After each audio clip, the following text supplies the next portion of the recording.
The Philadelphia Phillies are facing the worst possible situation, a potential sweep. And do they have what it takes to save their season, or at least extend it another day? We'll talk about it on today's episode.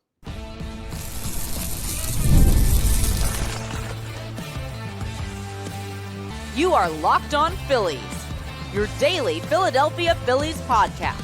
Part of the Locked On Podcast Network, your team every day.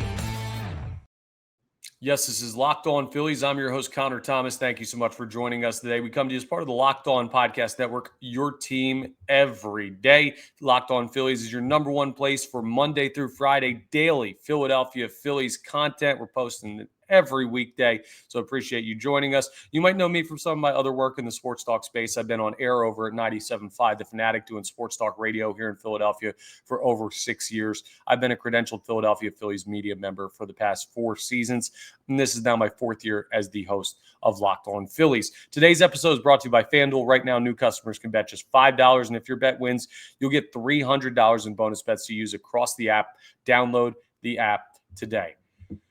Well, folks, the day of reckoning may be here. The Philadelphia Phillies are facing elimination tonight at Dodger Stadium, and a 9:08 p.m. start will determine whether or not they will live to fight another day. Now, do they have what it takes to win? We're going to talk about it. Is it good getting away from the bank? Later on in the episode, we're going to discuss some discourse that has come out amongst the players as far as the environment at Citizens Bank Park and whether it helps or hurts. And we'll also take a look at how much do you still believe in this team? That'll be something we talk about later on in the episode as well. So we're going to go through all of that. But it's a big-time game, and a big-time decision was made ahead of this game. Aaron Nola is getting the start over Ranger Suarez. Now, Ranger Suarez, who was awesome this year for the Philadelphia Phillies, who's heading into a free agency stint where he will most likely be signed by another team. So his last chance to pitch for the Philadelphia Phillies potentially, and he's not starting. Aaron Nola is starting this game? Hang on. Aaron Nola, the guy that had to go on the injured list for like months this year. Aaron Nola, the guy that had a terrible, terrible start to the season. Aaron Nola, the guy whose numbers look nothing close to what Ranger Suarez has put together this year. I mean, you just look at Nola's numbers. He's 5-10 with a 6.01 ERA, 97 strikeouts, a 1.35 whip.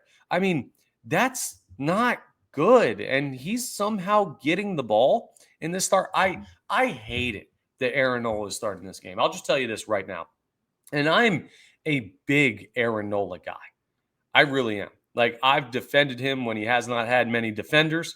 But this year, there's no looking at his season and saying, okay, well, year on the line, era of Phillies baseball on the line.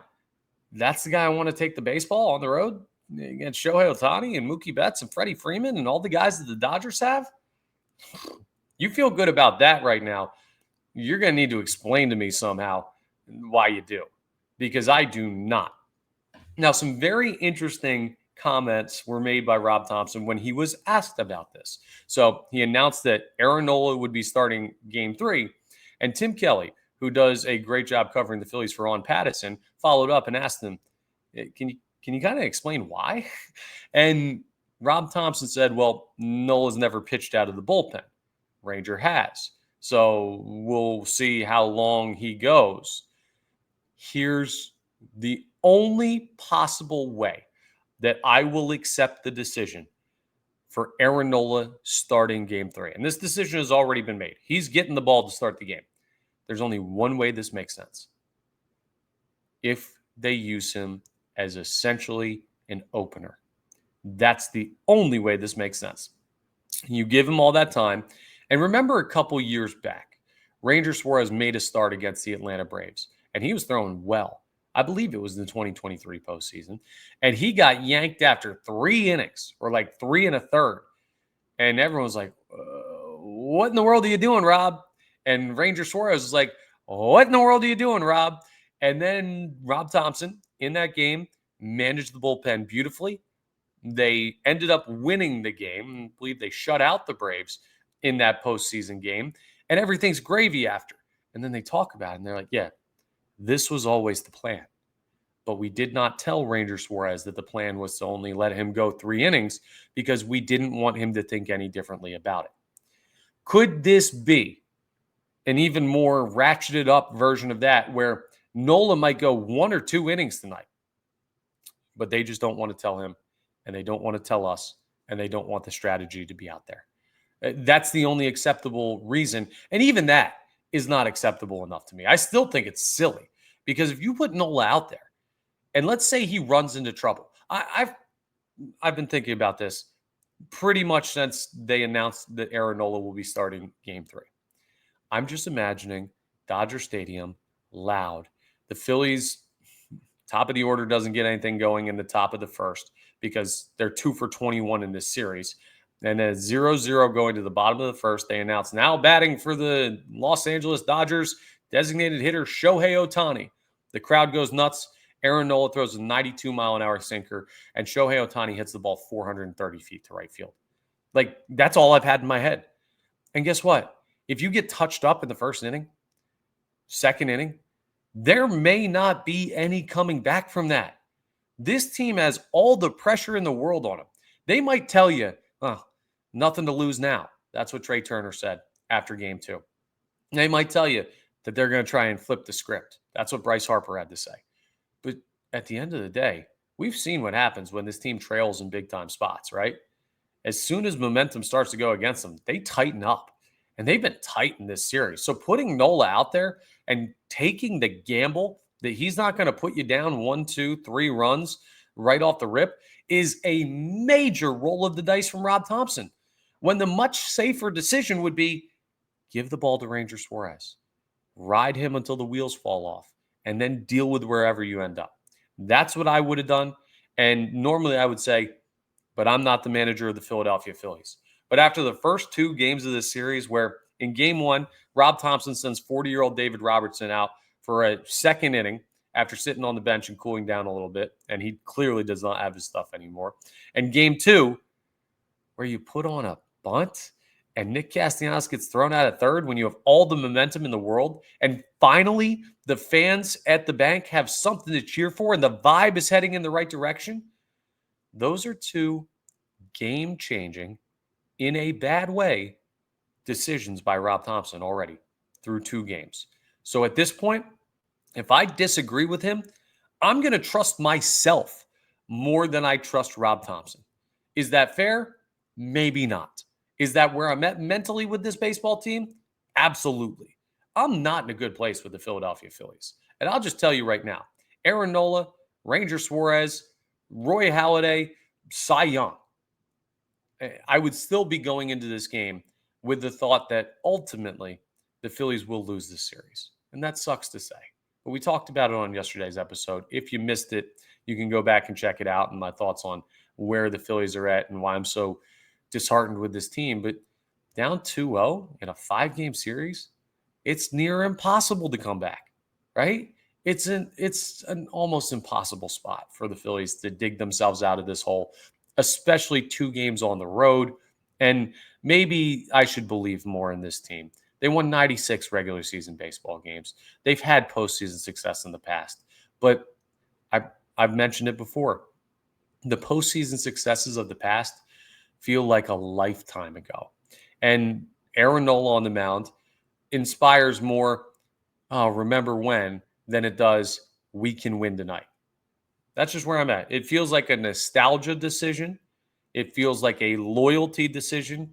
It feels like a career resume decision rather than a in this moment who's best for the team decision. So I hate it. I'll just tell you this right now. And I will also tell you that if Aaron Nola goes out there and throws 1 or 2 innings and is fine, or heck, maybe he goes out there and he absolutely shoves and he gives us vintage top shelf Aaron Nola, I'll be the first one to talk to you tomorrow and say, hand up, that's on me. I was wrong. Great decision by Rob Thomson. He started to redeem himself from what he did in the first 2 games of this series. But where I sit right now, I do not see this as a good decision. He's going to be facing off against Yoshinobu Yamamoto, who has had a really good year for the Los Angeles Dodgers. He's already thrown 6 2/3 innings in a start in this postseason against the Reds. He's got a 0 ERA and a .90 WHIP. And this season, he was 12-8 with a 2.49 ERA and a .99 WHIP. Now, he's a righty, so you can go with your typical lefty-heavy lineup, but at the same time, it's a tough guy to face with your season on the line. It'd be one thing if it was, hey, this guy doesn't have postseason experience. This is his first postseason start. He's talented, but no, you just saw him do it against the Reds. And while the Reds lineup is not the Phillies lineup, it might as well be the way the Phillies have swung the bat, especially at the top in this series. So, yes, do the top of the lineup guys have to step up? Absolutely. Yes, do we probably need Harrison Bader to start if he's available? Absolutely. Yes, do the Phillies essentially feel like they have to play a perfect baseball game tonight? Absolutely. But at the end of the day, this Aaron Nola decision is the one that doesn't make sense to me from the manager. I can say hit the ball over and over and over again until I'm blue in the face, but the preventable mistakes, the elementary mistakes are on the shoulders of the manager right now. So forgive me if I'm being too negative or immediately dismissive of his decision to go to Aaron Nola. I hope I'm wrong. You paid the guy a lot of money. He's on a long-term deal. He's come up big before. Will he do it tonight? I don't feel it, and I hope I'm wrong. Now, feeling it is what the Phillies normally do at Citizens Bank Park. They had the best home record in baseball this year. But Red October has felt different the past couple of years. And after Game 2, which could have been the last home game of the Phillies season, the players expressed some varying thoughts on Red October and how it affects them. I'll tell you what Nick Castellanos and Bryce Harper had to say and talk a little bit about the discourse that has really popped up since they said it after Game 2. Let's talk about FanDuel first, though, because the NFL season's rolling and FanDuel has an offer you don't want to miss. Right now, new customers can bet just $5 and get $300 in bonus bets if you win. That's right. Pick a bet, put down $5, and if it hits, you're going to unlock $300 in bonus bets to use across the app. Now, what should that $5 bet be if you're a new user?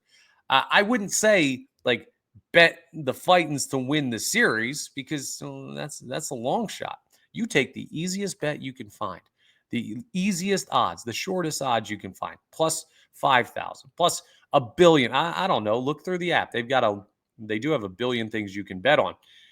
Your payout might be pennies on the dollar. But if you're a new user, again, you win your first $5 bet, you get $300 in bonus bets to use whatever you'd like to do on the app. And that's when you start to make the tough decisions like anytime touchdown scorer, anytime home run bets, parlays, props, futures. You can also bet money line and spread. FanDuel's the absolute best. Their payouts are fast and easy. The interface makes it easy for you to find the bets you want. And hey, that promo they're running, that's a pretty darn good deal if you can get it. So get it. What are you waiting for? Visit FanDuel.com to download the FanDuel app today and get started. All right. I just want to say thank you real quick because in the midst of the utter collapse that the Philadelphia Phillies are going through right now, and it's ugly, we did have our most viewed episode of the podcast ever on YouTube yesterday with the reaction to Game 2. Now, is half of that Dodgers fans probably making fun of me? Sure. Whatever. I appreciate you guys checking out the podcast. Listen, it sucks that it has to be this way that we get those numbers. I'd rather be a World Series winning reaction show, but I do want to say thank you to everyone who's been following along Locked On Phillies. You can become an everydayer. You can be part of the Locked On Phillies family. Just make sure that you're hitting that subscribe button if you're watching us on YouTube. It's free and easy to do, and it will get you notifications when new episodes are posted. And if you're listening in podcast form, and we're easy to find, we're available wherever you get your podcasts. Make sure you're rating and reviewing Locked On Phillies. All of that helps me out. It helps you out. It's a double win right there for everybody involved.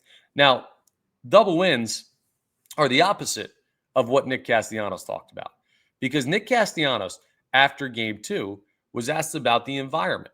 And Citizens Bank Park and what it's like playing in front of the fans in Red October. And the Phillies' home record has not been good recently in postseasons, which seems counterintuitive, right?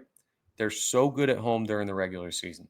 They have such a passionate fan base. We care about this baseball team, and we make it hell on earth for whoever comes into the bank. And Mookie Betts talked after the first two games of this series and said, yo, it was loud. My ears were ringing at points. So don't act like the fans didn't bring it at points, but they got to have a reason to bring it. But Nick Castellanos said it was a double-edged sword, the environment at the bank, and how when it's going good, the fans can really lift the players up. But then if you do something bad, you feel like you're going to be reprimanded for it. And a lot of people were upset you used the word reprimanded because it makes the fans sound like the bad guys. Here's the thing, right? At the end of the day, is that Nick Castellanos comment beneficial to the Phillies situation? No. Is it how he's feeling right now? I'm sure. And there's something to be said for the tension that comes with a super loud building that gets really quiet. If I'm talking quietly and then I get a little bit quieter, it's a minimal notice. But if I'm talking very loudly and I'm yelling and I'm animated, and the next thing you know, it's quiet. It's a noticeable difference. It really tenses up the players. And it's not remotely the fans' fault, right? Not at all. You should cheer. You should boo. You should be disappointed and quiet and sulking if you feel that way. And that's all as a result of how the Phillies are playing. Ultimately, it's on the players first.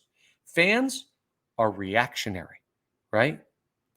The players are the ones who get to determine the reaction by how they're playing. So, in some sense, I get what Nick Castellanos is saying, right? I'm sure the pressure of Citizens Bank Park doesn't just exist for the opponent. It exists for wanting to give those fans something to cheer about and knowing that we can be pretty darn tough on our players when things don't go our way. But then Bryce Harper had something interesting to say because he was asked by Bob Cooney, who covers the Phillies for NBC Sports Philadelphia. You can see him sometimes on the NBC Sports Philadelphia TV broadcast. Former coworker of mine, good friend, Bob Cooney, great reporter, great guy. And he asked Bryce Harper about the environment and what it's like, and if maybe going on the road to Dodger Stadium could actually be a good thing for the Phillies, getting out of Citizens Bank Park. And Bryce Harper said the opposite of Nick Castellanos, or different than Nick Castellanos will say. He was basically like, nah, I don't feel that way. I love playing in front of our fans. I boo myself when I do bad. Like, they lift us up and they kick us in the rear basically when we're not playing as well. And I'm paraphrasing some of that, but his sentiment was, nah, man, I appreciate the passion that the fan base has, and I think it only helps us.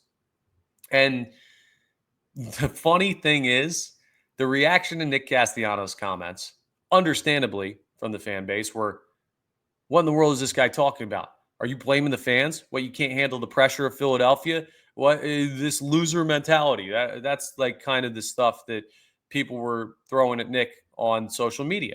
And then Bryce Harper says the other thing where he's like, no, I love what the fans do, and I love playing at home and everything like that. And he gets ripped for it. People are like, who cares? Pandering. I'm tired of hearing it. Just grow up and hit the ball. Like, here's the bottom line, right? We had this discourse on 97.5 The Fanatic on Kincaid and South Tunis, the morning show that I'm a part of over there. We talked about it this morning. And what it boils down to is very, very simple. There is no good answer right now behind a microphone for the Philadelphia Phillies. The only good answer the Philadelphia Phillies can have right now will be with a baseball bat, not a microphone. Hit the ball, create run scoring opportunities, win a game, pitch well out of the pen, pitch well as a starter. Like, do what you have to do to win a baseball game. When you're losing like this, and it's emotional, and there's so much on the line, it doesn't matter if you have the perfect answer, exactly what every person knows you should be saying. The fan base is going to be like, I'm tired of this guy. And I get it, right? Like, Think about this. If you're in a relationship or maybe you're married out there, it happens all the time, right? You mess up at home and your spouse is mad at you. You could have the perfect thing to say back. Is that going to make them not mad at you? No, they're still going to be ticked off at you. And it's not because of what you said, it's because of what you did. Because ultimately, it's that old adage. Maybe you haven't heard it recently, so let me remind you. Actions speak louder than words. So my ultimate take on the discourse on whether or not Red October helps or hurts the Phillies, or how the players are talking about it, or the tension that's created, or the pressure that they're under is, one, that's baseball. Two, that's baseball in Philadelphia. Three, anything you say is not going to help you at this point. It's what you do on the field, which leaves you with one option. Go out and win a baseball game. Extend the series, extend the season, give yourself some breath of life in this series, even the tiniest breath, just lasting one more day. You never know what's going to happen. But that's what we're going to talk about as we wrap up today's episode. At this point, it's hard to get to that point where you think it's going to happen. How much do you believe in the Phillies? How much should you believe in the Phillies at this point where we're at right now? It's a tough question to answer because there really seems to only be one answer. We'll talk about it as we continue today's episode. Let's talk about our friends over at Rugy at first, though, because, guys, you've probably heard of Viagra or Cialis. Maybe you've even tried them. But if you're looking for something beyond the usual pill, it's time to meet Rugy Go Long. That's exactly where Rugy Go Long comes in when you have that issue that you're looking for, right? This isn't just another ED pill. It's a total game changer for confidence. Go Long combines two doctor-trusted medications in one dual-action formula, so you can get hard and go the distance. The effects can last up to 36 hours. That's confidence all day, all night, and even into the next day. The process is simple. Connect with a board-certified doctor 100% online, and if prescribed, your treatment ships discreetly right to your door. And it's super simple to get it. You don't have to go into a doctor's office physically. You don't get a big box that says, hey, this is what this guy's getting. No, they take care of all of that for you. So it's as easy and quiet as possible. And then you don't have to be quiet anymore because you'll get that confidence back. So if you're ready to level up your confidence in the bedroom, head to Rugiet.com. That's RUGIET.com. And make sure you use promo code LOCKEDONMLB for 15% off your first order. That's Rugiet.com, promo code LOCKEDONMLB. Make sure to use our code so that they know that we sent you. So the Phillies are, they got their backs against the wall, folks. There's no two ways about it. They need to win tonight to extend their season. And there is something about, hey, the Dodgers are managing for today and potentially tomorrow and potentially game 5. How do we not put too much stock into game 3 so that we leave ourselves exposed for other games? Meanwhile, the Phillies are playing with reckless abandon tonight. Ranger Suarez in inning 2, great. Joan Duran in inning 3, great. Throw everybody anytime, anywhere. Pinch hit, pinch run, fielding changes, everything is available for the Phillies tonight. There is no tomorrow. There's nothing to hold back for. And maybe there is something in that does give the Phillies a little bit of advantage in this game just from a narrative standpoint, right? But baseball ain't played on narratives. We've learned that the hard way, sometimes the easy way over the past couple of years. The Braves had a great narrative. Phil's knocked them out. Braves had a great narrative again. Phil's knocked them out again. The Phillies had a great narrative. Diamondbacks came in here and beat us at the bank. And now the Mets and the Dodgers, who knows what's been going on in these series, but it has led to a lack of belief from the fan base. So how much do you believe? How much should you believe? That's the question that we're going to explore here, because this is a matter of faith. The Phillies have not really shown you anything in the first 2 games of this series that should tell you, hey, I'm putting my life savings, FanDuel Sportsbook, hey, take my money. The Phillies are going to win. You're going to be paying me out. double on that or whatever the odds are from FanDuel. You can check that out with our friends. But what I am saying is you kind of have to lock in for one last ride, right? If this is it, if this is all we've got, asteroid about to hit the earth, life for the Philadelphia Phillies about to end as we know it, why not go out believing in the baseball team, right? You've heard me the past couple of days. If you haven't, go back and listen to my past couple of episodes if you don't believe me. I've been as critical of this team as anybody. And I'm a guy who spent all year telling you why this team is great. And I still think they are a great baseball team, but are they great for October? They're yet to prove it this year. They didn't prove it last year, and it feels like a long time since they have proven it. So I'm asking you to believe in the Philadelphia Phillies where there may not necessarily be a reason to. Now, there are a couple of things that you can look at. You got great starting pitching in games 1 and 2 from Cristopher Sanchez and Jesus Luzardo. If you win tonight in an all-hands-on-deck type of game, Sanchez gets the ball tomorrow. Luzardo gets the ball in game 5 if you win tomorrow. Like, you do have two pitchers who have had success against the Dodgers in this series that will go in the next two games. That's the beauty of the NLDS scheduling, and they're both going on normal rest. So you have some kind of a path going forward. You've also been able to create with the mid to bottom part of your lineup. You've had some guys that have come through in this series. Max Kepler, JT Realmuto, Brandon Marsh, Alec Boehm, guys like that. Nick Castellanos in game 2 that have been to the middle to the bottom part of the order. Harrison Bader that have ended up having big time at bats for this team in the moment.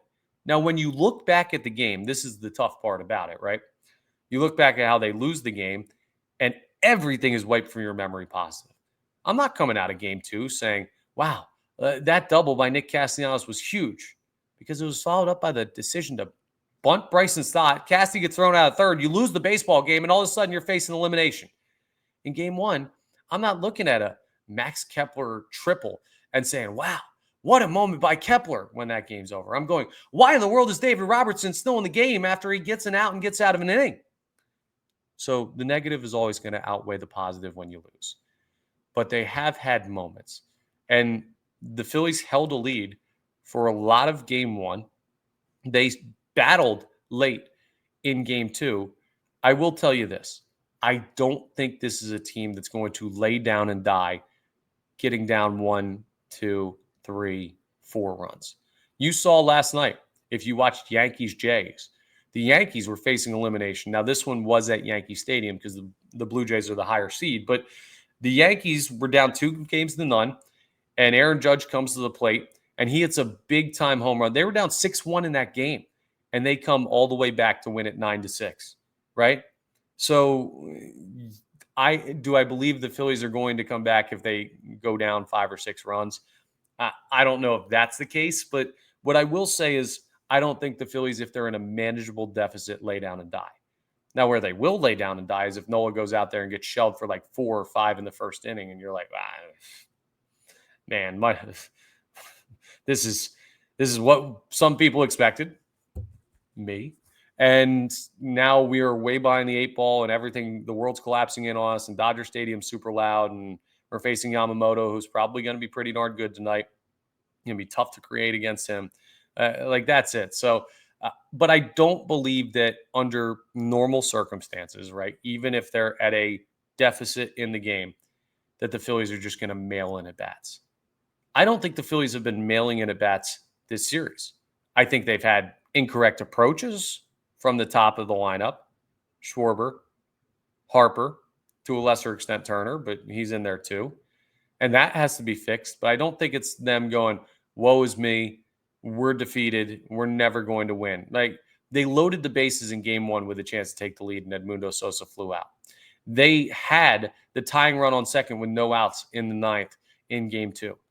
They've had their chances, and they've created those chances after being down in games. So unless it's Aaron Nola implosion night, which, knock on wood, we hope it's not, I don't think this team's going to lay down and die. And I don't think you as a fan should either. Guess what? Believing or not believing is not going to affect whether you're angry tomorrow. If you believe tonight and they lose, you'll still be angry tomorrow. If you don't believe tonight and they lose, you're still going to be angry tomorrow. So one more time, hey, for old time's sake, maybe. And I'm going to do this real quick, even though I'm stealing it from somebody. And you probably, if you are a baseball fan, know where it's from. But I'll tell you anyway. If you've never seen the 30-30 called 4 Days in October about the Yankees collapse and the Red Sox 3-0 comeback,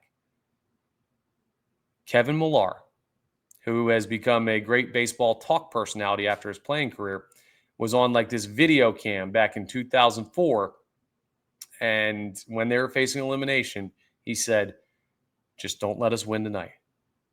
Because we win tonight, we got Pedro Martinez going tomorrow, and Pedro's not going to lose. And if Pedro wins, well, then we've got whoever going the next day and whoever going the next day. And anything can happen in a game 7 is what he ended up getting to. I laid out the pitchers that the Phillies have coming. Yankees, they learned. Maybe the Dodgers will learn. Don't let the Phillies win tonight, because that might open up a path. I'm not talking anything about game 4 yet. I'm not talking anything about game 5 yet. You're facing down elimination. But don't let the Phillies win tonight, all right? Because this is a team that may have the ability to get off the mat. But it's going to take a lot. It's going to take better managing, better top-of-the-order production, better bullpen pitching, better everything if they're going to extend their season. That's all for today's episode of Locked On Phillies. Hopefully it's not the last one this year where the Phillies are actually playing baseball. But it's up to them at this point. Our hands are off the wheel. We can't even affect it from a fan standpoint being at the bank. So sit down in front of your television sets, watch the game tonight, root on your Phils, and hope for the best. Hope's all we got at this point. Please, again, I brought it up earlier, but make sure you're rating, reviewing, subscribing to the YouTube, all that great stuff. This really helps us out. We are part of the Locked On Podcast Network, your team every day. So stay with us here on Locked On Phillies as the series continues. And, hey, heck, even into the offseason if tomorrow's the offseason. But we're all riding in it together, and I will talk to you tomorrow on our next episode of Locked On Phillies.